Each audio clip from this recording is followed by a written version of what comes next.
Wow, you guys have made the choice to watch, to see this hot seat episode, or whether to listen to it. I want to extend our appreciation for you guys continuing on in this journey with us, with your viewership, with your questions, with your sharing of the content, with you hitting the subscribe button, with you following the podcast on all podcast platforms. We do appreciate your guys' support. We consider you a part of the village. And you cannot go far without people supporting you and being there for you in the midst of anything that's going on in your life through all the different types of transitions that you're going to face inevitably. Support is there. So we appreciate your guys' support. Appreciate you guys watching.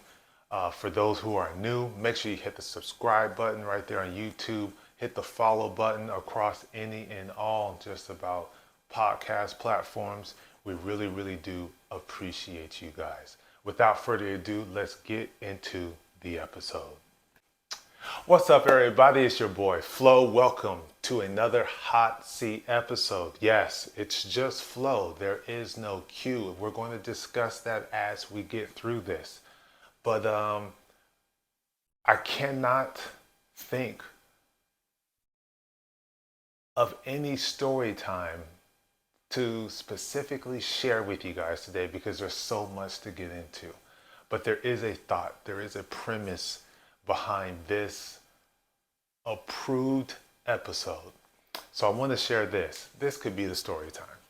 This episode, this podcast, I should say, was established for mental health reasons, I would say, for me to be able to express and to share all these different thoughts and ideas that I have as we're transitioning at that time through a lot of different things between me and Q. And I was a part of what was considered a, what was it called? Come on. Man Cave Mondays. And so throughout that entire process, throughout those episodes, being able to be on there to talk amongst men about the things that we're facing in 2019, 2020, somewhere in there. And with all that was going on in 2020, we're just doing manly mental health checkups, but also backed biblically to be, words of encouragement for each other and for others that may be watching. And so on a particular episode, I talked about suicidal thoughts, trying to take my life, drown myself, things of that nature, because I didn't feel I was up to snuff, if you will, for the position that I was placed in, a position that God has guided me into because he felt suit that I was ready and prepared for it, to be the leader of a household, to have found someone who genuinely wants to be here, accepts who I am, and transitioning into marriage. So if you've been following along with the Hot Seat Podcast or not, I have what you would consider a inadequacy complex, feeling as though I'm not good enough for a certain situation or position because of things that I've done in the past, and trying to work and get over that hump. Man Cave Mondays was a great outlet in addition to the Hot Seat Podcast, because there was just a lot brewing on in me in 2019, and I needed to find a way to release all of that, all those emotions, I should say. So the Hot Seat Podcast has generally been a thing of me, but as we've grown for what's it been 3 years now, on and off, it has become a us thing. So Flo is here by direction of Q to present this episode and to discuss quite a few topics that we talked about because at this point it's a us. We are in this together. We are sharing our lives, our different transitions as a blended family, so on and so forth. So the first thing that I would like to transition right into is taking L's. Taking L's. That has been the feeling as of recent. So the first thing is taking L as a husband. I feel like I've been falling short. Falling short in being there for my wife as we're transitioning to adding a new being to the family. There is a lot of things that's been going on, and it had me reflecting on the previous Hot Seat episode where we were in an apartment, we were recording, I was working at Chase, and I had this strong, strong desire to be of service to my wife in a particular way. And that way that I expressed was me being able to provide everything that is needed and more, so that way she can continue, obviously, as she made clear, to do what it is that she loves to do. So if I were to win the lotto, if the businesses were to pop and boom, and we're making the money, we are making the money, she would still want to go to work. If I won the super lotto and it was 500 million or whatever the case may be, she would be like, I am still going to work. But I want myself to be in a position to where I could do what it is that I said. And that is for her to come home, food is cooked, house clean, and I'm able to be of service. So whether that be take her to the spa, feed her grapes, go to the backyard and fan her, like all of those things, that's what it is that I want to do, because that's the love I have for her. And still, to some extent, that inadequacy, like, really? You chose me? You choosing me means I have to express more abundantly my love, admiration, gratitude, appreciation, all of those things for you choosing me to be the person that you want to spend the rest of your life with. Of course, I proposed, but it's then for her to accept. And that's just the beginning, because now you're transitioning to another phase of your relationship. And to some certain extent, the expectations or the roles change or heighten, and you have to adjust to that and the different lifestyle that you're now planning to live. And she still has decided to stay and stick by and support through all of my foolishness before the proposal, after the proposal, till now.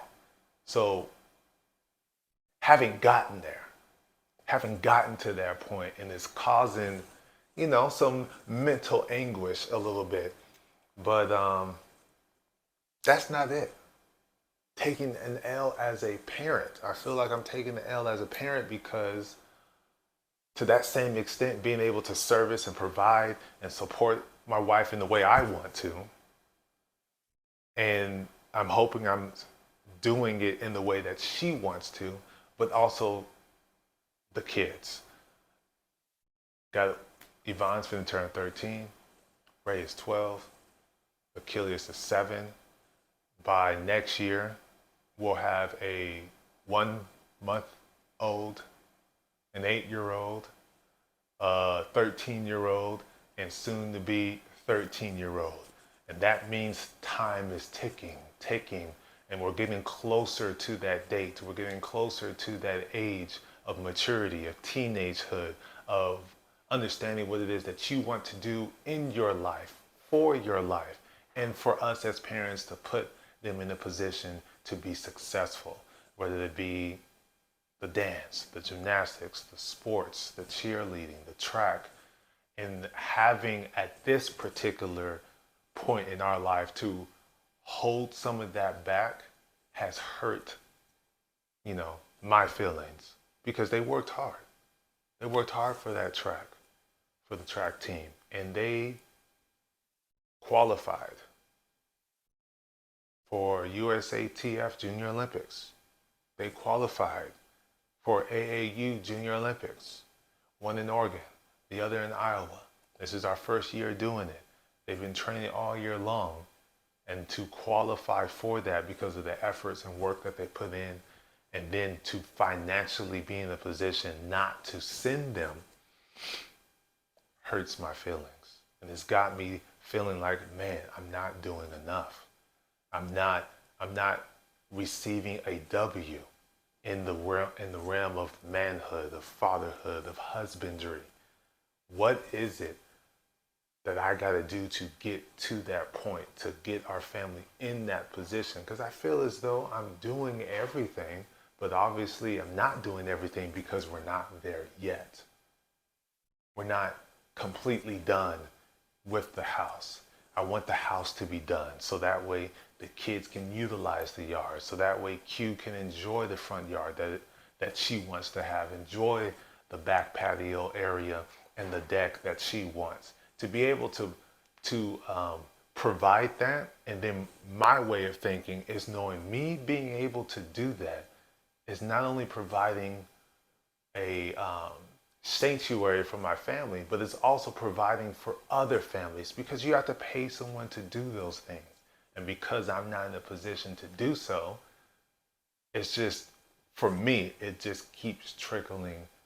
It keeps trickling down because I'm an individual, I'm a person who is, I feel, misunderstood, but ever evolving, ever changing. Who Flo was in 2021 is not who he is in 2023. Who I was in '08 is not who I am now. Who I was in 2010. Yeah, who I was in 2010 when Yvonne was born. Who I was in 2016 when Achilles was born. Who I was in 2019 when Q and Ray entered into my life officially. I'm not that person anymore. I'm constantly evolving, and I've learned that I am an individual who, at heart, but also putting on Front Street a bridge builder. I want to build bridges and connect with people, and not only uh, build that bridge, but that connection be strong enough to where more than just two people can drive across it, that there's support going each way, that this left hand that is here to give is out at the same time the right hand is out as well to receive. That give and receive exchange, because you can't get anywhere in life without a village. You can't grow as an individual by yourself alone, which is why we're positioned to have to be brought into this world connected to individuals, family, how we develop our own connections and relationships with people as we go through life, through friendships and different types of relationships. May not just be friendships, might be intimate, might be business, might be spiritual, might be anything. We can't get anywhere by ourselves. And so to be a supportive individual and a supportive person, interesting enough, I feel as though through all of that, still blessed. Because when I sit back and I think, I'm like, yo, we came across an individual that was, marketing their business when we moved in. And we're getting all these different types of quotes because the first thing that we did was concrete. We wanted to have that back patio, and we wanted to have that patio covered, but concrete. Getting quotes all across different ranges is ridiculous. From low as 7,500 to as high as 26,000 for some concrete. Came across a particular individual, and he was on the low side, which caused some skepticism because everybody else is generally high. But then we only have two individuals that are on the lower side of the price point. He sat down, he talked with us, he talked about himself, his life, his business, his skills, his expertise, the things he has done to a certain extent, because we didn't know everything that he could do. Just based on what it is that we're trying to do. And so we decided to go with this individual. Best thing that could have happened. Best thing. And having a conversation with that company in itself, and they know all the plans that we're trying to do, they're going to be the ones that are doing it because they do such a great job. So I was having a conversation with the owner, landscaping company that can literally do any and everything, I feel, the best. And we're talking about business. He's like, man, you gotta work more. You gotta work more. You gotta work more. Because again, all these different projects he knows we wanted to get done, but it costs money. And so I have to work more to be able to get those things done and be able to pay them. And I was like, man, I am working. I'm working a lot. And I'm working long hours because the field that I'm in is business. Business, money doesn't sleep, so how can I? Because that's the business that I'm in. Money, managing it, being productive, looking and creating different strategies in which Wilson Financial can be seen, can be respected, can be valued as a company, worthy enough of people's attention to even pique an interest in what it is that we do and how that relationship can benefit you as a company. And so I was just like, I'm doing everything I can possibly think of. But then there's that obstacle being, this is money management, this is taxes. And a lot of individuals already have those working relationships. And so how do you penetrate that? How do you get past that point? I have been on a consistent go ever since track season ended. I don't even remember when the date was of the last track meet, but I have been going to LA, to San Diego, to Palm Springs, to Indio, just keeping that in rotation,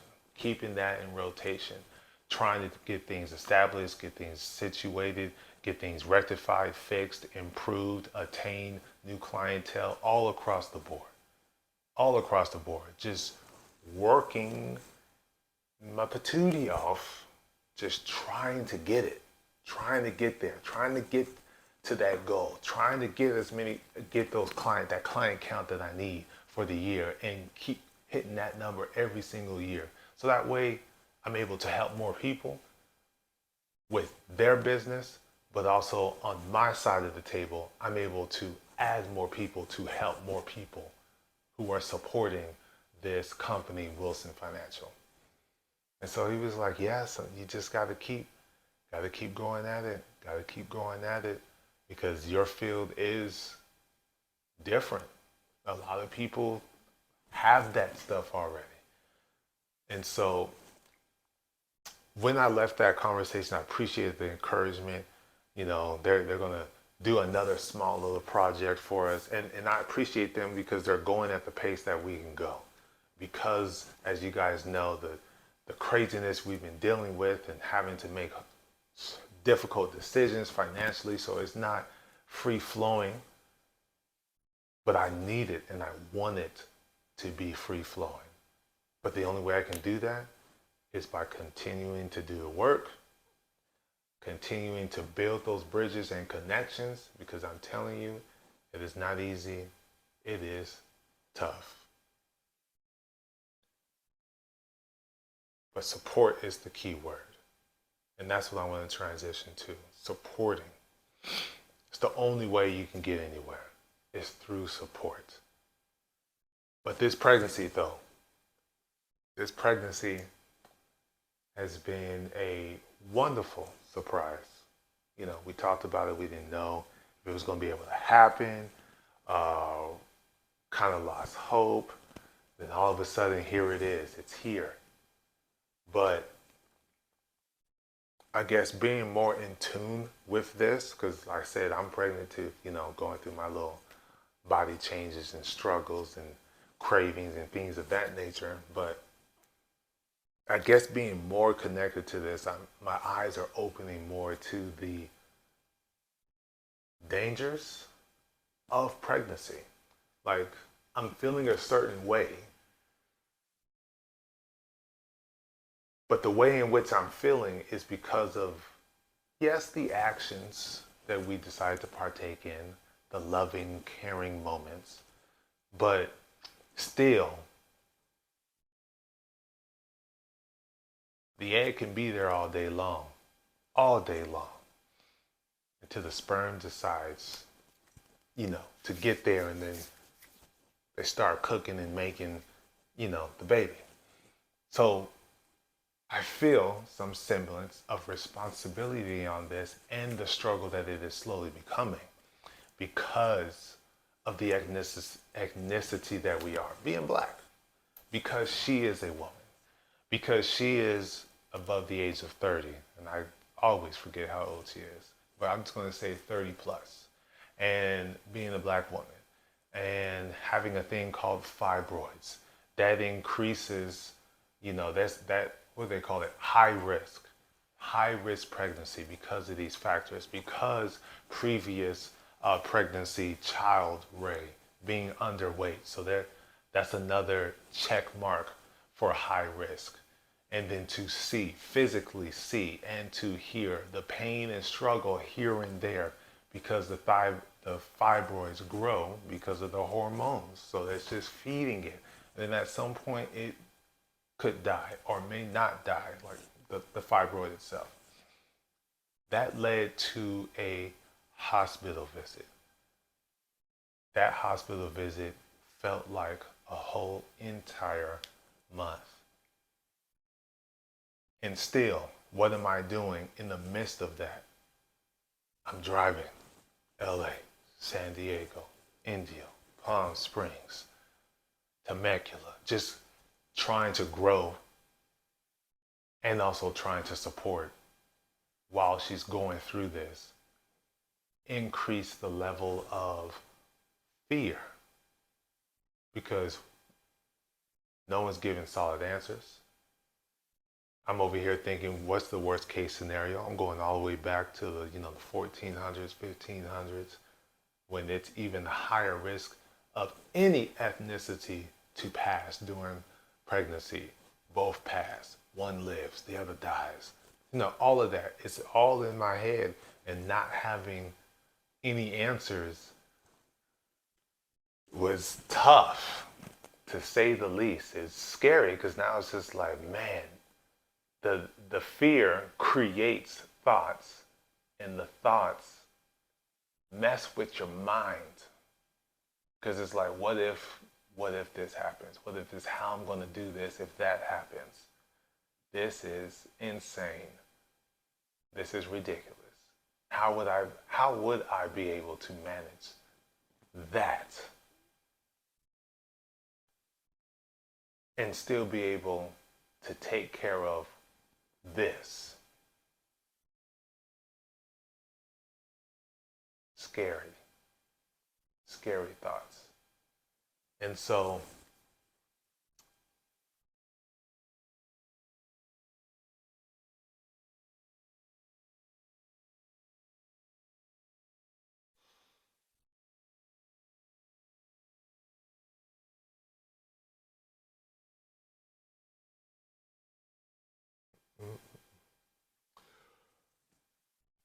it's, um,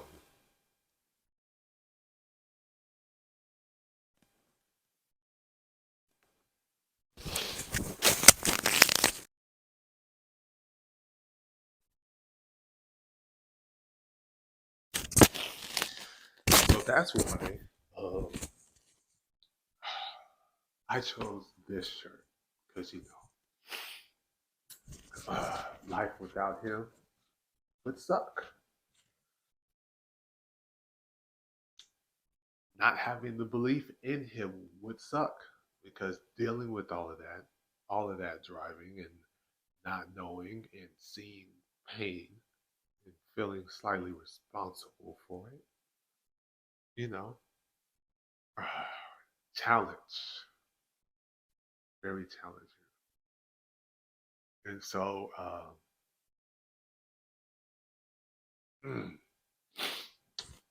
support again, having people that genuinely care and want to make sure you good, the family's good, is very helpful. Uh, Having nurses and doctors that care makes it a whole lot easier to deal with because you feel that they're determined to figure out a solution to the problem, to alleviate the risk, but also at the same time to alleviate the pain because you're halfway through and you know it's not time for the child to be born to come out, and if so, I mean the chances of life are not high. So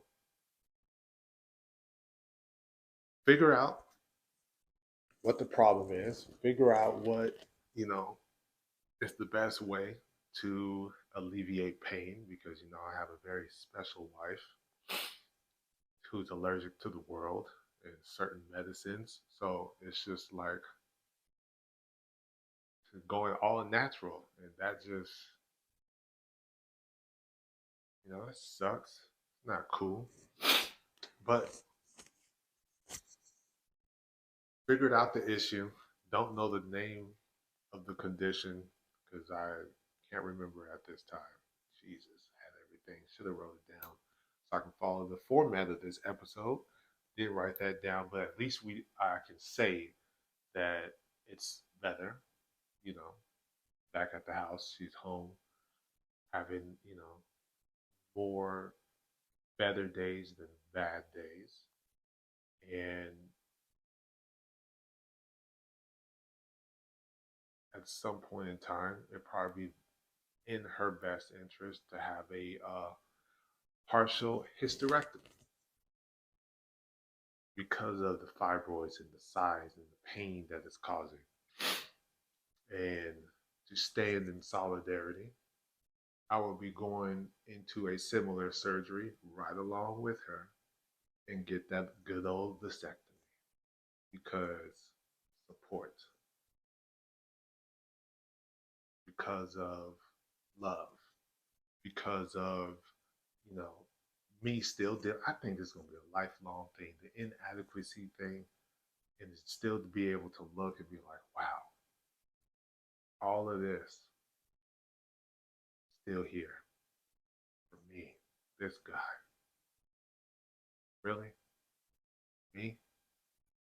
So if she's going to most likely have to go through that, won't be alone. They're going to mess with the genitalia area for her health and benefits. I'm going to be right there with you doing what I can do as a man. Vasectomy. That's what I can do, to be in support. So this episode is an update, I guess is what we can call it. It's an update episode of what's been happening, what's been going on, things that we're facing, you know. And so yeah, I guess the call to action would be prayer. Keep us lifted. Um, you know, keep us in your thoughts. Send positive energy this way. Because, it's kind of a challenge. And so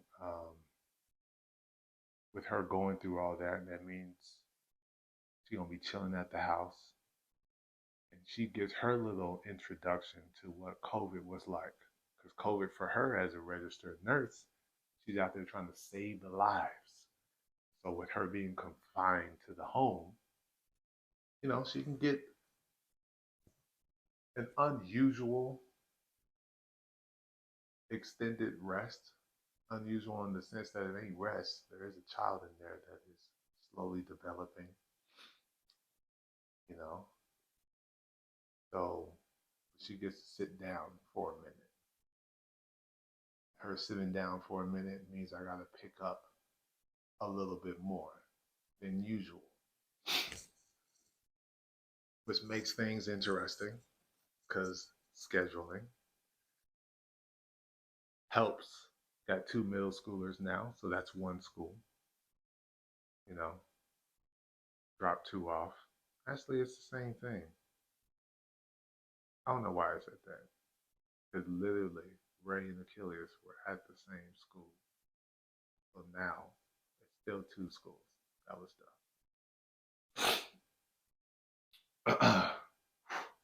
So yeah, so I think it's going to be, well, in this sense, they're going to be at the same school, middle school, support each other, kind of learning some of the similar things, lower level than the other, 6th and 7th grade, but, hang out with each other a little bit more. Achilles is going to be in elementary school, 2nd grade. So it's going to be interesting having to do 100% close to. So, yeah, the support is going to be needed, you guys. And we do have support, but you can never have too much support, to be honest. Because, again, we all face things. We all have different transitions. We all have things that happen, to us. And having that bright light, of joy and encouragement and love and empathy and understanding and support is always greatly needed because we all go through things. And the things that we go through all put us or can put us in the space of darkness, even if it's, oh, I bust my nail. For that person, that's the most dramatic thing in the world. And for others, not having a place to live and having no one around them puts them in the dark place. But those individuals' experience and how they feel in that moment are valid because those are their feelings. That's what they're going through. So support is always and forever going to be needed. And I keep saying this word because this is going to lead into our next episode where we talk about support versus dependency. I know we promised all the kids will be on, to discuss this, but because we go with the flow of life and all the transitions and different topics pop up in our head, and it's like, we got to get this out. We got to talk about this. We got to, bring this before your eyes and ears to hear our thoughts, to see our thoughts, whether you watch it, and also to hopefully get yours in return to keep the conversation going so we can continue to evolve as people. But that episode with the kids where we address their thoughts and opinions on the matter of the child coming will be discussed, but we got to get this one next because we've been going at it, laying down in the bed, having a conversation about the difference between the two and with other people, in our neighborhood and with family. We've had this conversation, the difference between the two. So I think that is something we want to tackle and address in our next episode. But appreciate you guys bearing with me, Solo Dolo, on this HOTC Podcast episode. I hope it was a good one. I hope so. We'll see when I watch it back. This may never air. I don't know. We'll see. But thank you regardless for sitting here watching, especially to the village. You guys always get the episodes early, so it's always good to get your guys' feedback or to see that you guys partook in the content before it gets released out to the public. But until the next episode, much love, much peace, and let's keep supporting each other, you guys. Living on the island, not fun. At some point, the resources get dried up, and you'll be sitting on the island with a volleyball, pretending it's a person named Wilson, just waiting to get to land to where there are people, because being alone sucks. So, again,